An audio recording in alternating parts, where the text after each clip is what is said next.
Welcome, survivors, burnout community, and those just interested. It's Kelly Bupoltz, trainer, author, speaker, and your burnout prevention mentor. Burnout is not taboo. It's our reality in this chaotic, fast-paced world. But we're not going to let it drive the narrative to our stories. We're going to do something about it. So let's dig in.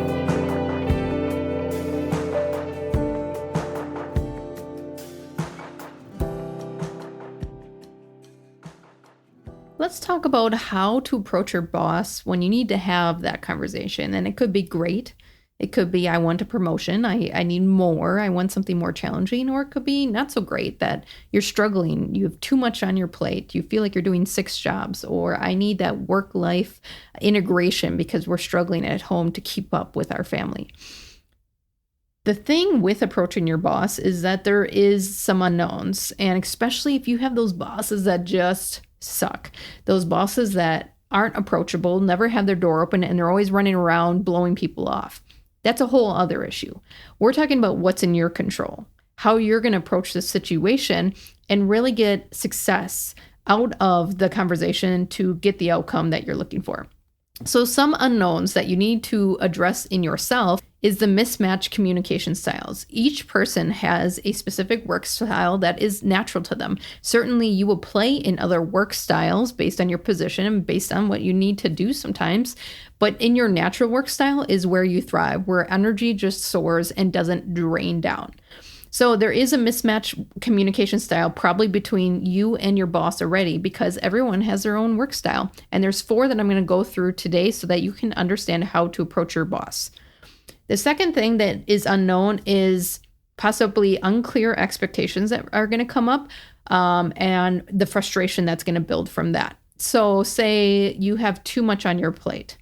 Well, at some point you got more on your plate. You got more on your plate and you got more on your plate. And that came directly from your boss. So how do you tell the person who gave you all this workload that you have too much workload? Do you see unclear expectations of your job position? Or I see this a lot with high performers. They're very skilled. And so then they get a little of this and they get a little of this because of underperforming people. And the expectations weren't clear between you and your boss, or you when you got hired or took that promotion, that frustration builds and you're like, maybe it's just temporary and maybe I need to have a conversation, and now we're up here. So you're coming in this conversation not down here trying to get clear expectations. You have let it build the frustration and now it's all the way up here. So that's an unknown, is how is this going to go down when the very person who assigned you the work is the person you're talking to? The third one is the cost and risk of having this conversation.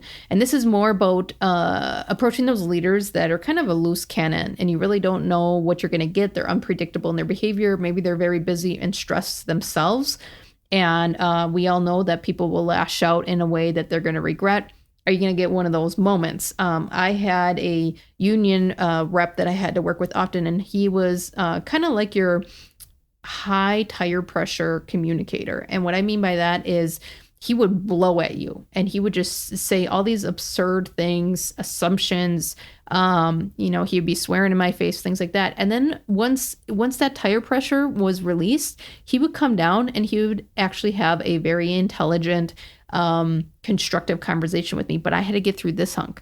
And that hunk was intense. Like, people will come check on me after the conversation because he's in my face, screaming, yelling, swearing.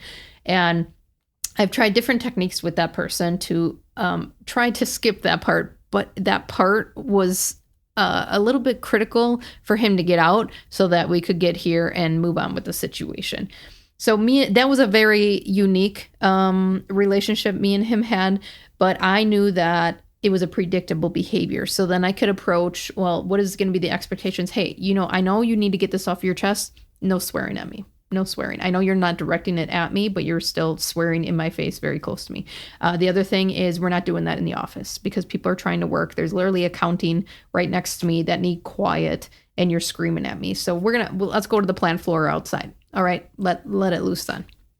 So what are the unknowns that you need to address? And this will kind of just calm your nervous system down from approaching your boss. We like to not address these unknowns, and then it builds and it builds. And then when we have the time to have the conversation, we just don't have it because it's scary.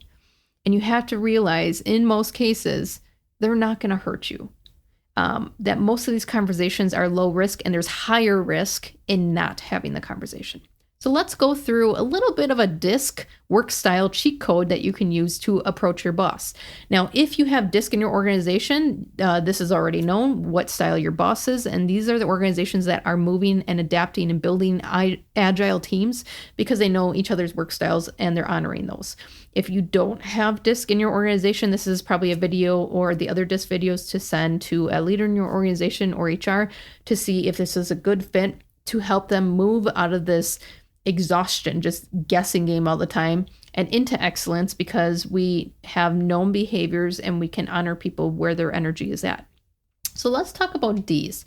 D bosses, they don't want any fluff, right? You want to talk and talk and talk and explain and make excuses or even just explain the situation. They don't want all that.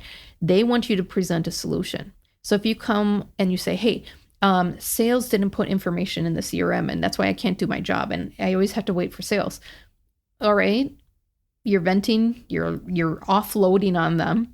That's not a great approach, right? They don't want the problem. They want you to start exploring solutions. So go ahead in there, explain the root cause problem without all the fluff and venting, explain the problem, and then also present some solutions. And they might not be the solutions the leader goes with, but they don't want the vent session. They want some solutions. They want some brainstorming ideas, and it might even get them to open up their brain. And that comes from such a solution-orientated conversation versus the blame game and pointing the fingers at different departments. So how can you go in with a few solutions or at least starting with a few ideas so it's less of a vent session and more forward moving?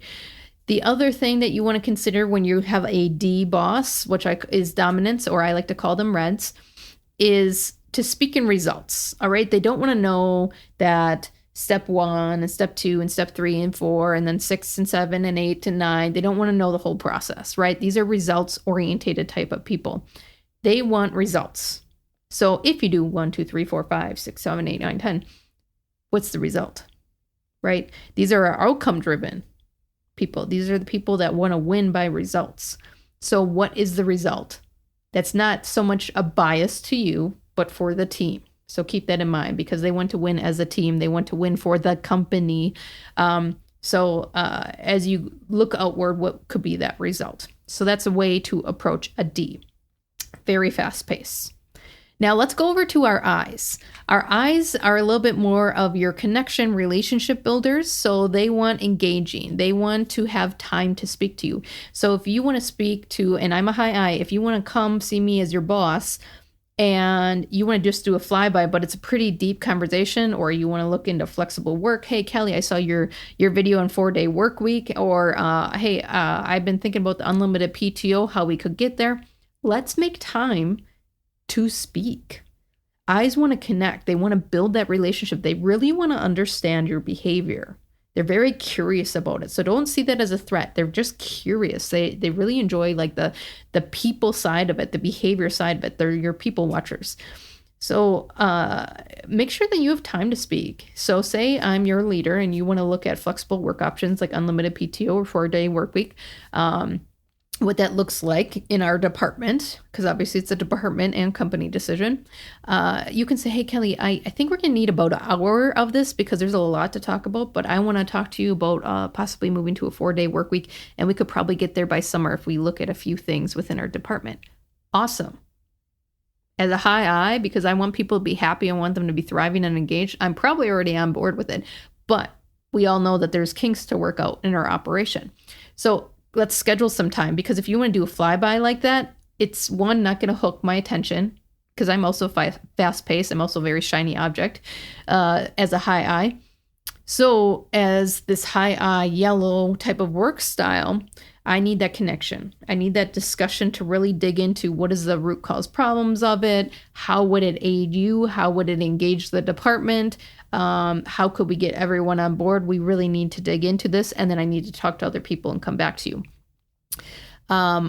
The key factor that I just said about getting everyone on board, they're very inclusive. work style. So if you say, I need this and I need this for my family, okay, I understand that. But also you should shine light on how the benefits the team. All right, how different people have come to you in the team, maybe, and this is how they could benefit, or different people in the team. We've already discussed how this could work and where the kinks are and the gaps, so we could even start trialing it. Do you get it? Like low risk. Let's just try it out. They have that time to discuss it. They know the benefits of the whole team, and the approach is a little bit softer than a flyby or an email. So if you have an I boss, high I, that's a way to approach them. Now let's talk about S's. So S's are supporters, it's our greens, and they want consistency. They don't really like a lot of change or fast change, right? They can change, but they have a slower change curve forward. They don't like when everything is changing at once either. So say the same approach about unlimited PTO 4-day work week comes up, and you approach an S. Everything is changing.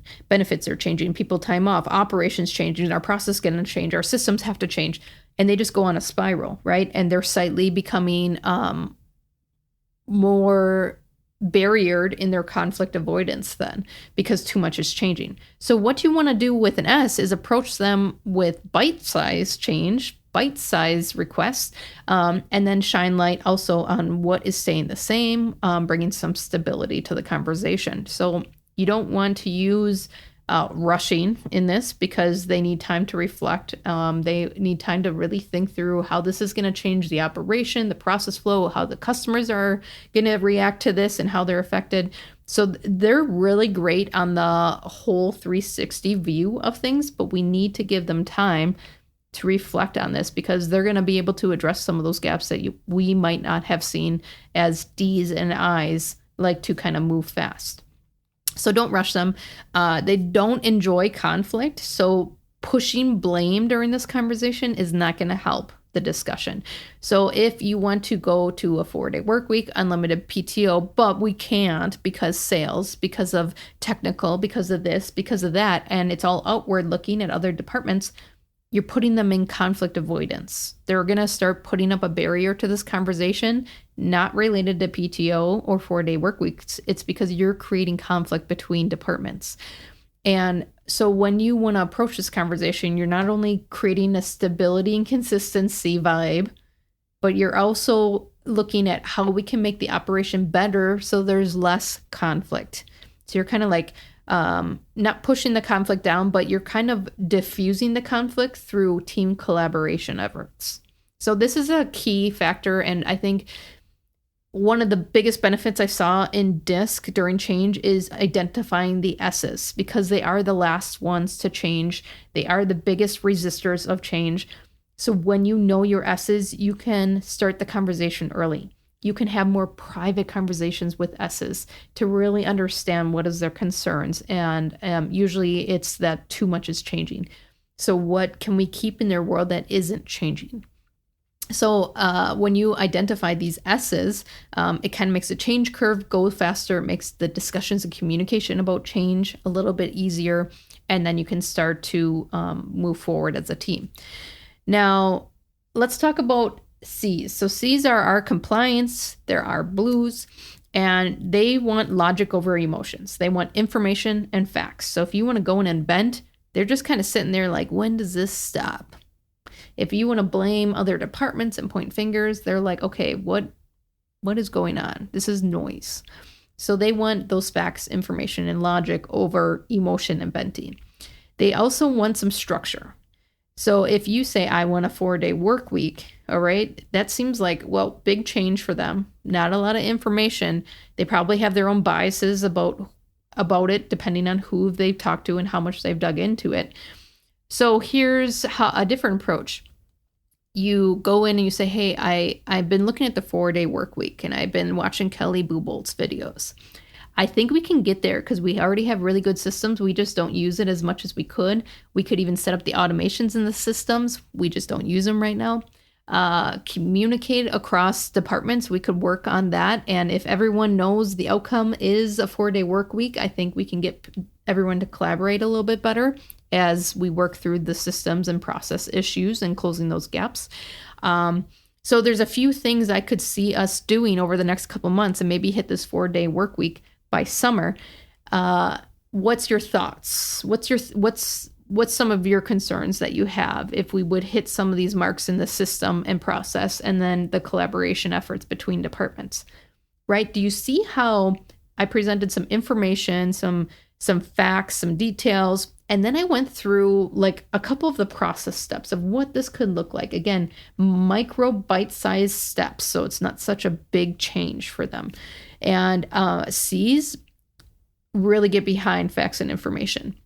So if you can paint the 4-day work week, for example, with facts and information, which there's plenty of studies in my 4-day work week video, go check that out. I'll link it at the end of this video because I keep talking about it. You can take them on board because they see the clear plan. They see some clarity to that plan versus this pie in the sky. And they're like, well, how do we get there? What's the information around it? What's the facts? Why would we even want to do that? That seems like you just want to work less, right? It gets rid of those assumptions. It gets rid of the biases when you provide facts and information. So by approaching your boss by their work style, you will have a more natural, cohesive conversation. You will have a forward-moving conversation through change and move from this conflict avoidance to healthy conflict. And by addressing the unknowns even going into this type of approach, you will de-stress naturally and gain energy by moving forward and having that collaboration and connection with your boss versus draining your energy. Seen as the number one reason why people leave is their boss, we play a part in take control of what we can control and close that gap. So, based off the information in this video, what is your boss's work style? I know you're not lazy. Most people in burnout are high performers, those serving others before themselves. Don't discount this step today, the action in which you focused on your self-growth. Piecing together the puzzle is half the journey. Rediscovering yourself, energy, and establishing new habits is the other. Do not underestimate the untapped inner strength inside you. Explore more resources on my website to move from zombie mode back to liveliness. See you soon.